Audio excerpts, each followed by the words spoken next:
So once you finish the leg of the sock, you're ready to start the flap, the heel flap. The heel flap is worked on half the stitches of the leg of the sock. And it is worked flat, and that's something that's really important. So once you come to this point, you are ready to work. And we have been working around and around, but now we're going to work flat. So what you do is you get ready to knit, and if you're using the double pointed needles, you're going to knit off the first two needles, and in this case it's 22 stitches because I'm making the 44 stitch version. If you're making a bigger one, obviously your half of your stitches will be larger. So what you're going to do is you're going to get ready with your fifth needle ready to work, and then you are just going to knit across the stitches from needles 1 and 2, and you're going to work those onto one needle. So this is something that I've seen people doing, is you don't have to swap needles, and actually you can remove your marker here as well, just to say that. So what you're doing now is you're working across the stitches off of needle 1 and off of needle 2 onto one single needle. There is no need to work back and forth across two different needles when you're working this part of it. It's just easier to do them on one needle, and if you have double pointed needles that are at least 15 centimeters in length, they're definitely long enough to take all of the stitches on an adult size sock.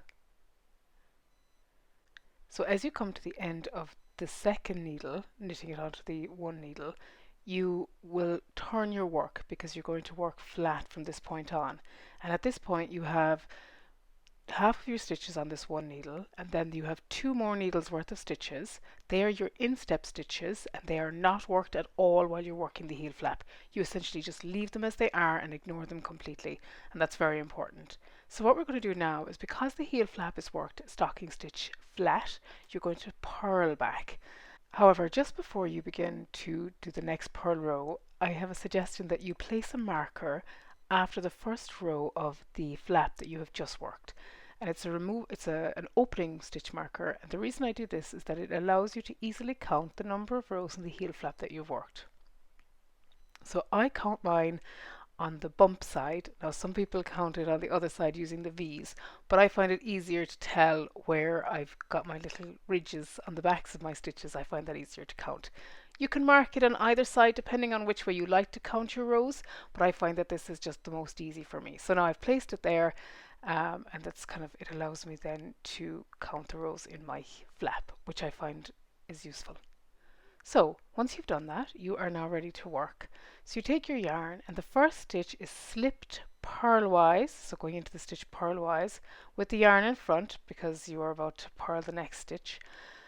And the reason that that's important is because that stitch, your slip stitches, will be used later on as part of your gusset pickup to create a really defined line for picking up those stitches. You'll see it later, we'll cover it when we get to that point, but for now just remember that as it says in the pattern, you're going to slip stitch purlwise with the yarn in front when you're about to purl a row, and you're going to slip the stitch purlwise with the yarn at the back as you come to do your knit rows.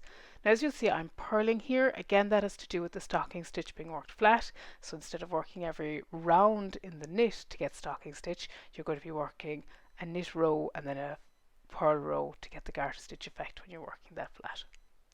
So we're just going to come to the end of this row, and then again we're going to turn, and you can see that during this we didn't work anything on the other two needles at the back either. You just kind of get used to leaving those stitches on their own as well, so they're totally unworked. And now this time as well, after the marker, you see I now have two rows. So again you turn, and you're going to slip the stitch purlwise with the yarn at the back, ready to knit a stitch rather than purl it. And you can see the edge there, the edge is being formed of the slip stitches. Now, there's one thing to note about heel flaps, is that sometimes they're reinforced with slip stitches across the knit rows where you're knitting and slipping stitches and then purling them as you return. There's different heel types, and those are reinforced heels. What I recommend is, before you knit a reinforced heel, make sure you're the sort of person who wears their socks out at the heel. It's not always necessary to reinforce, and sometimes it can affect the fit of the sock, particularly if you're wearing it in a shoe. So now we're going to work again. We're going to slip the stitch purlwise, and again you can see the slip stitches along the edge. They become more obvious as you go. So slip purlwise with the yarn in front, and then you're going to purl across this row. So you continue working the heel flap for the number of rows specified in the pattern, and that will correspond obviously to the size that you're making.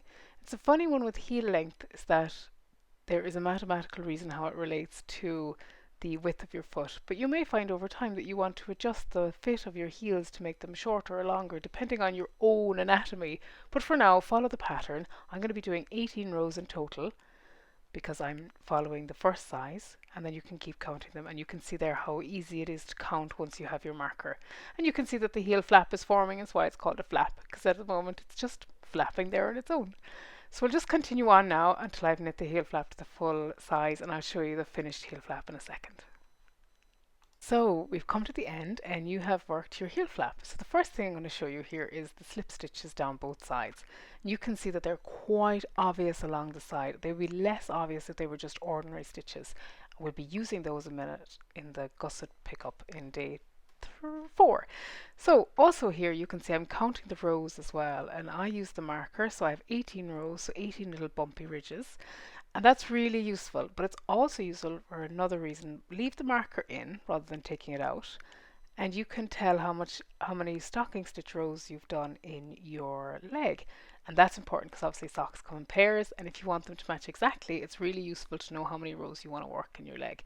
So it's really useful to leave that marker in, and you can count on this side as well if you prefer, but it's really useful to have that in as well. And that's it. That is your heel flap. The next thing we're going to do is we're going to turn the heel, and we're going to do that tomorrow. So for now, you can admire your heel flap, and I will be back and I will see you tomorrow for the heel turn.